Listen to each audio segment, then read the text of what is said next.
All right, everyone. My name is Tristan Thomas with Mend Sourcing, and in today's video, what we're going to do is we're going to break down the unit of issue on government contracts. And the reason why we're putting together this video is because someone left a comment asking for us to create this video. So if you do have any questions on government contracting and you're wanting a video, we do take that seriously. We write down all the requests and put it together to create these videos, because our job on this channel is to help you win more government contracts. Right? So whether you're just starting out or you've been doing government contracts for quite some time, or maybe anywhere in between, this channel is here to help you make sure that you're bidding accurately, winning these awards, and then delivering exactly as the government is requesting. I say all that asking you, if you haven't already, please do subscribe to this channel, as we do put out these videos at least once per week to help you bid better with government contracting. So let's dive into the unit of issue and why that is so important. Now, in today's video, what we're going to do is you're going to learn the following. One, we're going to talk really about what are the different types of unit of issue on government contracts. Typically, you're going to see the unit of issue be EA, which stands for each, but there are a lot of contracts out there that have different ones like BX, PR, PK, PG, HD. So if you get one of those odd ones, well, you need to request the total amount from your vendor. But if you're not asking for the right amount from the vendor, then that could be a problem when you're bidding on these contracts. So we're going to talk really about why that is tremendously important, that we understand exactly what the unit of issue is. So we'll go over that. But also when it comes to packaging, that matters too, right? To make sure that you're packaging it correctly, and it all is dependent upon the unit of issue. Also, what we're going to do is we're going to talk about the difference between a supplier's unit of issue versus the government's unit of issue, because sometimes they don't match up, right? Just like when it comes to a supplier's part number, the government doesn't use part numbers. What they do is they use an NSN number, right? So being able to match everything together, it's kind of like you're speaking a different language here. So we're going to go over that. Also, what we'll do is I'm going to pull up several contracts and we're just going to look at it together and go over those different contracts, looking at the unit of issue and determining, okay, how many of these items do we really need to request from our supplier. And then lastly, what I have for all of you, it's going to be free. It's an Excel file that's going to have the entire list of all the unit of issues and what they actually mean. So now moving forward, when you do have this Excel file and you're not sure exactly what unit of issue that is or that signifies, you can pull up this Excel file and it'll match it correctly. That will be free for you. All you got to do is just shoot me over an email. You can find us on our contact us page at mendsourcing.com.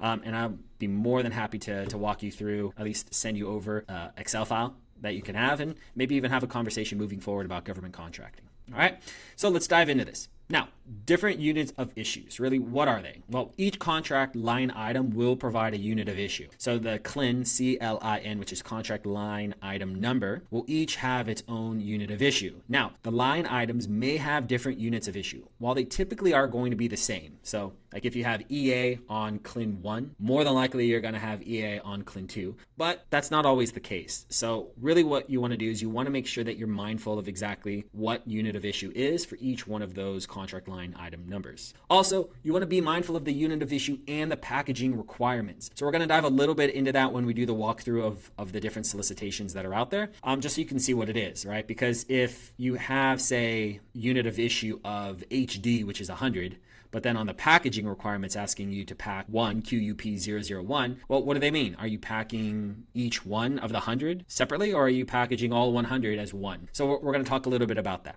Okay. Now going over this as well too, this is typically what I'm talking about here. On any solicitation or RFQ that the government puts out there, on the PDF, you're going to see contract line item numbers like you see right here, and it'll say CLIN whatever it is, and then it'll have a unit of issue, the UI right here. This one's EA, and then a quantity. So in this case, it's pretty simple. What the government is asking for is 8,309 items of this particular part number, NSN, and here it is. Pretty simple, self-explanatory there, but not all contracts look as simple as this one. Now, supplier unit of issue and the government's unit of issue, right? We have to realize that they're not always going to be the same, so do not assume that they are the same. If it is each, it's easy, right? 1,000 each going to the supplier is going to be 1,000 each also, right? But a lot of other items, that's not necessarily the same, like rivets, metal coils, gloves, screws. They may all have different unit of issues there on these government contracts. So what we need to do is know exactly what is the government government looking for, convert it, and then request the quote from the supplier with what, from their perspective, how many that they need to put together. Let me give you an example of what I mean by this. So let's just say theoretically that the government wants 500 screws and the unit of issue is PG. Well, PG, what that's going to mean is 50. So every 50 screws is 1 PG. Now the government here is asking for 500 PGs, right? So if I go to the manufacturer and I say, hey, manufacturer, I need 500 screws, they're going to give me a price for 500 screws individually, EA, right? But what I need to do is I need to convert that. So what I need to do is I need to request from the supplier to provide 2,500 screws, right? Because it's 500. I found that the unit of issue is PG, which equals 50. 500 times 50, 2,500 screws. So a little math that you got to do there, but that's typically how it works. I'll give you another example. Let's just say that on that government contract, the government wants 100 boxes of gloves. Then you go look at the contract and you notice that one box of gloves is 5 pairs. So every box is 5 pairs. So how many gloves would you be asking your supplier to provide? Well, in this case, what you're doing is you're taking the 100 boxes of gloves, multiplying that by 5 pairs, which equals 500. So you're asking for 500. Typically, if I'm seeing a box, I call my vendor and I say, hey vendor, I'm looking for 100 boxes. Per box, how many gloves are in there? Typically, it's gonna be exactly what the government is requesting, but it's not always the same. Sometimes then they take those and then they have to kit the items together to put the amount in the box. So what I would do in this case is I would say, vendor, I need 500 gloves or 100 boxes. Total amount of gloves I need is 500. Again, it could be a little confusing, so this is why we're making this video. Common unit of issues. Typical one that you're going to see there is EA equals each. So if I need 100 screws, it's 100 EA. That means I need just 100 of those items. Now, if it's HD and it's screws, well, in this case, it's saying that the government needs X amount HD of that screw, right? So if they're asking for 10 HD of that screw, 10 times 100, that's how many screws I need. If it's PG, that's going to be package. If it's LB, like rivets, there's a lot of, they work in pounds. So the government might need 10 pounds or 100 pounds, whatever it might be. There's BX, which equals box, and then there's PK, which equals pack. But there's multiple ones that are there. Now, what I do have, which I mentioned previously before we dive into the contracts, is I have an Excel file that I'm willing to provide. All you got to do is just shoot me over an email saying, hey, can you send over that unit of issue Excel file? And I'll give it to you. This comes directly from the government, and it's going to give you all of the different possible codes that are unit of issues that are out there. Like if you see BG, that means bag. Never seen that, but you could have it right there. BL is barrel. Maybe it's bottle. I don't know. Box, as we mentioned previously, right? There's multiple ones that are here. Maybe if you're talking about maybe row possibly, and it's measured out, it's like it's fairly long. Maybe they do it in CD, which is cubic yards. But this unit of issue guide right here is going to give you everything that you need to know. So all you got to do to get this is just shoot me over an email. You can get my email at mendsourcing.com and I'll respond to you. Leave your phone number too, and we can even have a chat. Okay, so from this point, we've gone over exactly the unit of issue, the breakdown. This isn't too long, but now what I want to do is let's really talk about exactly RFQs or different solicitations that the government has put out there, and let's look at it together to make sure that we know what we're talking about. So on this one, this is a typical RFQ that's out there. So what I'm going to do is I'm going to scroll down. I'm going to scroll past all the procurement history. And then I'm going to go to contract line item number 1. So in this case, the government is wanting on the line item number 1, 255 each. Pretty simple, pretty easy. The item on this one is going to be a lens. So it's lens, so they're wanting to have 255 of these items. Here's all the packaging requirements that are here as well too. In this case, and you can watch another video if you'd like to, I go over this as well, but the QUP here is 001. So what we're going to do is we're going to package each one of these lenses, all 255 individually, based on this MIL standard 2073 information right here. So that one's pretty simple. We'll start there. Let's go to the next one right here. Now this one right here on this solicitation that's out there, this is an RFQ. We're going to go down again to contract line item number 1. And this is asking for 393 pairs. Obviously, we know what a pair is. 1 and 1, that's a pair. That's there. Okay. So they're asking for 393 of this. This item here is also going to be goggles. So a pair of goggles. So what they're needing here is 393 pairs. Now, when it comes to the packaging details right here, MIL standard 2073, not sure if you do packaging yourself, but if you don't, just be aware that what's needing to be packaged here is each one of those pairs needs to be individually packaged. Our company, we do military MIL standard 2073 packaging. So what we would do is we would package each one of these 393 individually. Next one we have over here This one, again, it's getting a little bit more challenging as we go through this, right? Started off with each, now we've gone over pairs. Now this one is going to be a DZ. So DZ here, I just know that this means dozen. So what's happening here, and this is an item of these are goggles. A dozen goggles would be one of the 8,000. So in this case, what I'm needing 8,000 multiplied by 12. So it's going to be, what is that, 96,000 goggles? It's a lot of goggles, right? Now, when it comes to packaging, every dozen is going to be packaged together.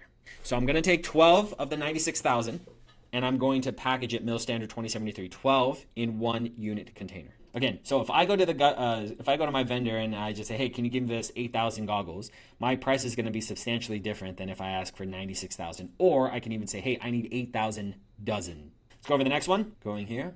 Again, all of these are going to be a little bit different here. This one right here, scrolling down. This one is BX. So BX, I know, means box. So in this case, if I scroll up a little bit, it's going to actually tell me what they mean by box. So the government is asking for 618 boxes. Each one of those boxes will contain 6 EA. Okay, so 618 times 6 is how many gloves I'm going to be needing to ask for. In this case, each box is going to be packaged individually, QUP001, and it's going to be in accordance with commercially packaged with ASTM D3951.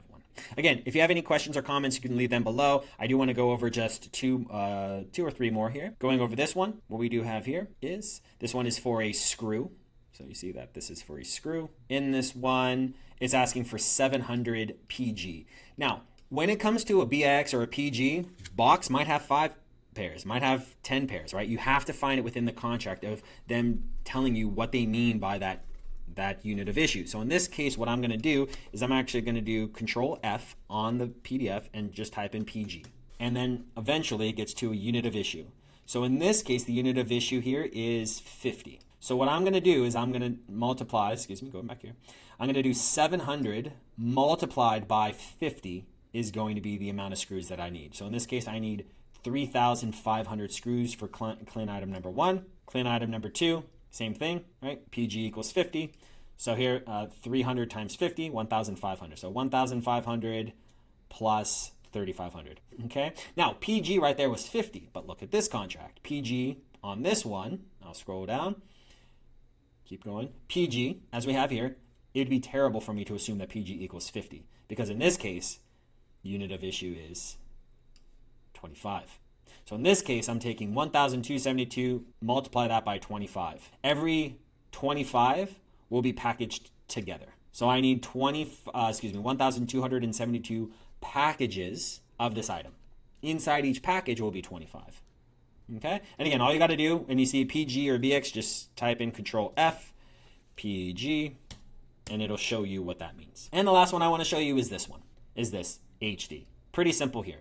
What that means is 100, so I'm not going to request 24 from my vendor. What I'm going to do is do 24 times 100, so 2,400 of this item, and this item is going to be a screw as well. So this video, what we really wanted to do is just make sure that you understand the unit of issue and why it's so important. So hopefully this helps to break it down. Again, look at each contract, be mindful, do not automatically assume you know what it means. EA, it's always the same, but other ones, you can use that Excel file to help you.